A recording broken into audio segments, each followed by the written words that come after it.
What is up, everybody? Welcome back to another episode of the Collective Podcast with Kyle Draper and Shane Kidwell. It's July. It is the middle of the year. And so it is fitting for us to have what we call at the Collective a sales reset. Because it should be the core of what we do. Yet, if y'all are like me, once it begins to work, you tend to focus on other things, and the things that you were doing that got it to work, you're no longer doing, yet you're expecting the same results. And that, my friends, is a problem. And so we're going to talk about something today to help you reset your sales, get you back on track, because we've got half a year to go. Shane, I'm excited for today. Well, you just described the sales insanity loop. Yep. Where you get into sales because you're good at something, and you do that thing enough that you get some headway, you get a little success. And then with a little success comes more logistical management, team management, things that you weren't good at or experienced in. And so then you end up stopping or lessening the activities that you're good at, making money that you enjoy, doing the other things, and then you're unhappy, and then you feel like you have to do more of that, and then you get a little free time because you're fed up with doing the bad things, do a little bit of the good things, and then you're back in that loop again. And that's right. Like, I'm the first one to raise my hand when the pastor calls that out. Do you know what I mean? Yeah. Like, I'm the guy like, yep, that's been me. And so what I'm really excited to talk today, because I have learned through a bunch of reading and experience, and I think you always learn more through the things you do poorly. Those memories for me are typically front of brain, when something didn't go well and I go, I'm never doing that again. That's right. Right. It's like when you almost get in that car wreck, and you're like, oh, never doing that again. And those things are the memories that we have. And so I want to get into this concept, and we didn't come up with this concept. Hundreds of top sales professionals probably have had similar themes to this, whether it's what you're starting, what you're stopping, like the things you're good at, the things you're not. I read a book called Clockwork, and I felt like this was the simplest framework for my brain as an entrepreneur. And so we want to really discuss 3 areas that you need to focus on in business. And this is trim, transfer, and trash. And so this starts by really, if you had everything on a whiteboard or on a yellow notepad, and I've done this on a whiteboard, you write down everything you do. And you have to take the time to not generalize. I check my email. What are you doing in Outlook or Gmail? When you say I do social media, what does that mean? Right. It's not just posting, it's taking pictures, creating graphics, and breaking that all down. Your whiteboard should have hundreds of things on it. That's why we do this a couple times a year, not all the time. And you're looking at, okay, what are the things that I should continue to do, but I need to do them better, more efficiently, maybe less of. It's like if there is this thing, there's this concept of too much of a good thing is still too much. Like, I love eating chocolate chip cookies, but maybe I should stop at 1. Do you know what I mean? Not 12. Maybe. Yeah, I'll say maybe 2 or 3. And so this concept of trim, I'll give you an example of this. So in my companies, I had in my mortgage company, I had at one point 36 staff members, and some are commissioned, but more than half were W-2'd hourly workers. And I felt like I needed those 20 staff members to get my result that I needed. And last year, I opened my own mortgage brokerage, very different world. I'm now the guy writing the checks, not telling other people what checks I need written. It's a very different place. I did it all wrong. I took my old way of doing it, and I just brought those people over and did the same thing. And then I sat down, I said, I got to change. I said, I'm not doing that again. Burned my daughter's college fund up in a matter of like 3 months. And I said, okay, I need to have support, but I need to do this differently. How do I trim this cost? How do I make this more efficient? And I went remote. We talked about this before. We talked about remote staff. So I kept that task, but I trimmed that. I refined it. I made it better. And then that was all kinds of conversation. That's just one example of many of how you take something you should continue to focus on, but do it better, do it more efficiently, maybe less time, maybe instead of an hour posting on social, you realize that after 30 minutes of it, you've really gotten the ROI that you're going to get. And now you're just wasting. Yeah, it's good. I mean, something for me is, like I'm sure a lot of people do, I run like dual monitors in my office. And so it's so easy to just always have my email open in the corner. And I tell myself, like, I'm not really paying attention to it, but every ding, I'm like, oh, who was that? Who, and you look up and it's like, man, I never actually gave myself time to settle into a certain task, because every 3.5 minutes, if not lesser, I'm looking over to check an email, and it's hurting my ability to only do the things that I can do. And so a trim that I need is I need to truly like shut email down and just pick a couple of times a day where I actually give myself 15, 20 minutes to go in, work inside of my email, and then move into something else. Well, let's touch more on that, because those are really like tangible for anyone in any job. I think with email, I think one of the things I've done is I turned off my notifications on my phone and on my computer. So I don't get a notification every time a new email comes into my inbox. I don't get them on my phone. I'm on DND mode when I'm at the office. You could even take your work email off your phone. Hang on a minute. This can happen, right? Because it forces you to be more effective in the time that you spend on that skill, right? Yeah. It's like if you're a workout, you're like a gym rat. And I have a guy who used to be in our old coaching platform. I've known him for years. The dude is a physical specimen, and because he's in the gym every day. That's not the guy who's watching YouTube videos sitting on the bench press. Do you know what I mean? Yeah. Like if you're at the gym for 2 hours and you get 30 minutes of work done, you should be at the gym for 30 minutes, right? Right. So turning off your notifications, removing your email from your phone, doing those things can be super helpful to make the time you're in your email more effective. That's the perfect definition of trimming something. Now, transfer. This is a great one. And this is easier to do now than ever before. And you and I have talked about this. We have remote staff, virtual assistants that work in our companies. You own a company that does that. Yeah. It's so important. And it's not just transferring work by giving it to somebody else. It can also be transferring work. In essence, it's you're not doing everything for that skill anymore. So for example, I've really focused heavily on building out and designing and maintaining a business blog for my mortgage company. But I'm not a blog writer. So what I did is I did a couple things. I have a virtual assistant. So I'm transferring the responsibility to her for this task to write a blog post. And then what we did is like there's transfer, and then there's transfer like on steroids. She's now using Perplexity AI. She takes a YouTube video that I did. She then summarizes that video I did into a 1,000-word or less blog post, then takes that, curates it, cleans it up, adds a graphic, and then posts it on our WordPress site. So we didn't stop writing blog posts. We're doing more blog posts, but I've transferred the work, the responsibilities, the day-to-day away from me to my team and to technology. So the definition nowadays of transferring work is using team and tech. It's not just tech and it's not just team. It's finding ways to use both. Well, and I think this is also the right place to simply ask the question, really two questions.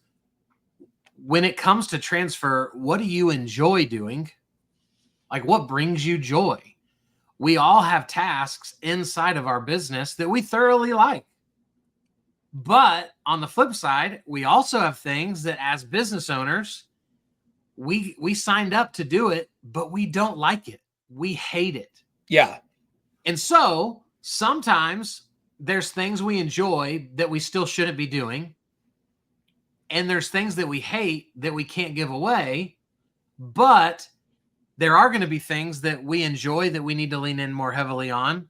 And there's going to be things that we hate that we can go, dude, I don't think I need to be doing that. and we can go farm that out, whether it's through technology or team. And man, most people don't slow down long enough to actually have this conversation so that they can make effective decisions. Because nobody wants to grow a business that requires them to grind it out, never see their family, not feel like they can take trips because they've got to always be on call. And everybody thinks like, well, I'll do that as I grow. But as you grow, it makes it harder to make those transitions. So like as early as we can, we need to be identifying what are my skill sets? What am I passionate about?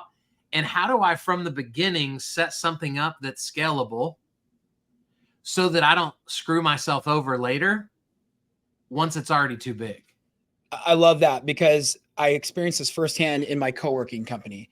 So my passion was becoming an entrepreneur, which was really coming up with ideas, surrounding myself with other people that have ideas.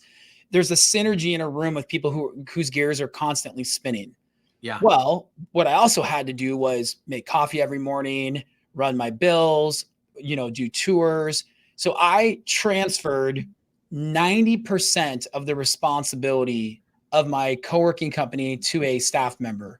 We have a in-person staff member, US based, and we have remote staff and technology so that her job, she can do the work of 2 people. What I still keep though, is every month I meet with my admin to do a financial call. And we go through top line numbers from our books. And that's not her specialty, her skill set. She's not passionate about it.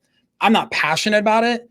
But what I'm passionate about is in the last 6 months, we've increased revenue 35%. It's awesome. Like that's a big deal, right? Yep. And so what I needed to keep was my finger on the financial pulse. And so on like Saturday morning at 7 a.m., I go through my credit card for the company and I'll say, hey, can you summarize these charges? Can you give me an idea of where these things? So I'm like high level looking at things. I'm not digging into the day to day on that. And so that's a perfect way of saying, hey, like, yeah. Or like in my mortgage company, like I hate payroll. I hate it. I hate payroll. What I hate more than doing payroll is when the IRS sent me a bill because we'd forgotten to turn on the auto pay to the IRS in our QuickBooks account. I was so out on bookkeeping. I said, I'm not doing it. This other staff member's doing it, a business partner who failed at it, that I owed the IRS 56 grand in back taxes. And so now what I do is I run a financial call every month. I have an admin who runs the day-to-day of the books. I check in with everything monthly, and then I check at a higher level quarterly. And so to your point, there are things that you are good at that are fun, that you enjoy, and make you money. You always want to keep the things that you're good at, that you enjoy, that make you money on your plate. Like you should. Now, if you're good at it, but it doesn't make you money, that's a hobby, right? I'm really good at pickleball, right? Yeah. That's a hobby. If you're really good at it and you don't enjoy it, but it makes you money, you have to have that conversation with yourself. How long do I keep this? Is there somebody else that could do this close to my level? Am I offloading too much where it's now becoming a risk, IRS bill? And you have that conversation. And then there's the things where you don't enjoy it, you're not good at it, and it doesn't make you money. You end those immediately. And that leads into our third concept, which is the trashing concept. These are the things that you aren't good at, they don't make you money, and you hate doing or you don't enjoy.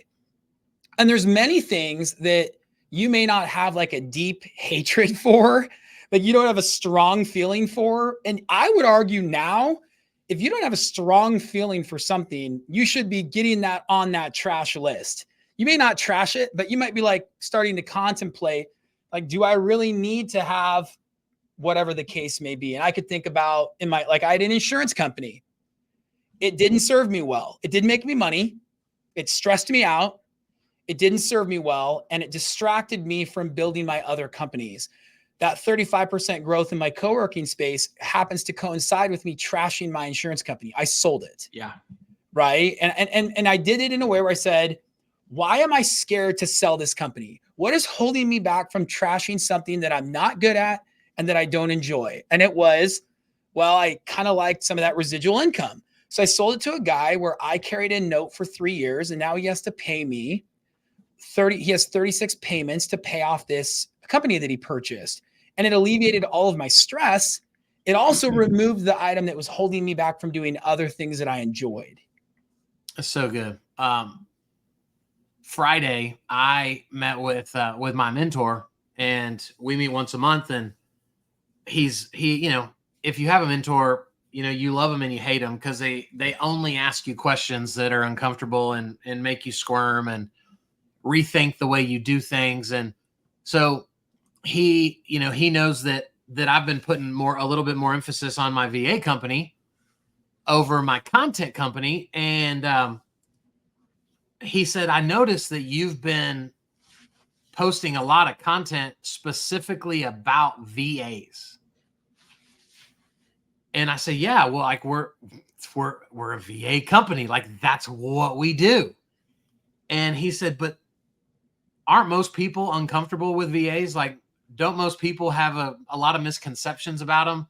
Don't most people kind of assume like they won't speak English and it's going to make things harder? And I said, yeah.